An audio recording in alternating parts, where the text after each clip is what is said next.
Well, Hunter Biden back in court today. You're looking at him yesterday. Today will be his first appearance in California on tax charges, one day after crashing his own contempt hearing on Capitol Hill. Mr. Biden, why did you put your dad on speakerphone with your business partners if he had no involvement in your business? Do you have a dad? Did he call you? Yes. Did he answer the phone? Yes. Okay. But why did you need to talk to him during business meetings if he had nothing to do with your business? Great soundbite. Join us right now, Fox Business correspondent Hillary Vaughn. Hillary, good morning to you. Good morning. Did your dad call you and say, "Hey, were you talking about me with Hunter Biden?" Yeah, I did talk to him. I said, "Hey, Dad, Hunter Biden was asking about you. He was asking if you call me, so maybe you should call me more to check in." That's funny because you were asking about Hunter Biden's dad. And that answer, what does that say to you, what he actually said? Hey, don't you call your dad? So essentially, that's his excuse. Yeah, I put him on speakerphone because he's my dad, and I talk to my dad. Don't you talk to your dad? Am I reading that right?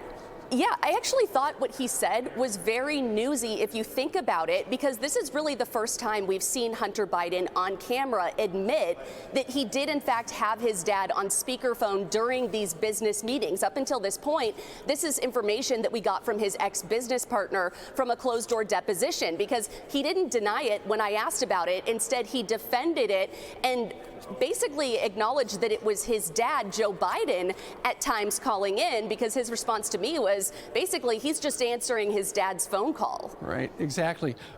Brian was interviewing an expert a little while ago who said that this was a clever maneuver on the part of the Hunter Biden team, because essentially, you know, as the House decides whether or not to hold him in contempt, the full House, the committee voted yes yesterday, you know, the argument will be, hey, he showed up. And I would imagine, Hillary, that when that Hunter Biden documentary that we were talking about last week shows up on our screens, ultimately, this is going to be a very sympathetic passage where I went to Capitol Hill and I tried to talk to the Republicans, but they would only do it in secret where they could twist my words. Yeah, Steve, this is something that we heard rumors about a few minutes before he actually walked in. It's not something that you believe until you see. And we saw Hunter walking down the hallway, headed into the room. You know, the White House insists he is a private citizen, and really that's how he was acting yesterday. He was just showing up to this hearing to sit in the audience as part of the general public to hear lawmakers discuss whether or not they should hold him in contempt. But you're right. He really was trying to put Republicans on the spot, saying, how can you hold me in contempt? I'm here. I'm willing to talk, swear me in, I'll take your questions. I want to do this with the TV cameras rolling. But ultimately, if he was trying to persuade Republicans to not vote to hold him in contempt because he did show up and make himself available, that didn't work in the committee. We'll see if ultimately the House vote on the floor, he convinces some Republicans to say, well, he has shown up twice under congressional subpoena, not the way we wanted him to, but he was physically here on the Hill, so maybe we don't hold him in contempt. We'll kind of have to see if that works. You've covered a lot of Capitol Hill. Have you ever seen such a crazy day in the hall? No, I mean, this is something Hunter Biden is talked about on Capitol Hill by Republicans every single day. Yeah. So it is really interesting to look down the hall and say, surprise, he's here. What's he doing? In the flesh. So I think a lot of Republicans were surprised, but the press was too.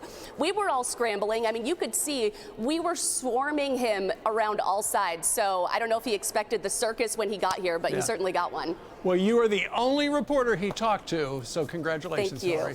All right. Thank you. Good job. Now go get some more exclusive sound bites. I'm Steve Ducey. I'm Brian Kilmeade. And I'm Ainsley Earhart. And click here to subscribe to the Fox News YouTube page to catch our hottest interviews and most compelling analysis.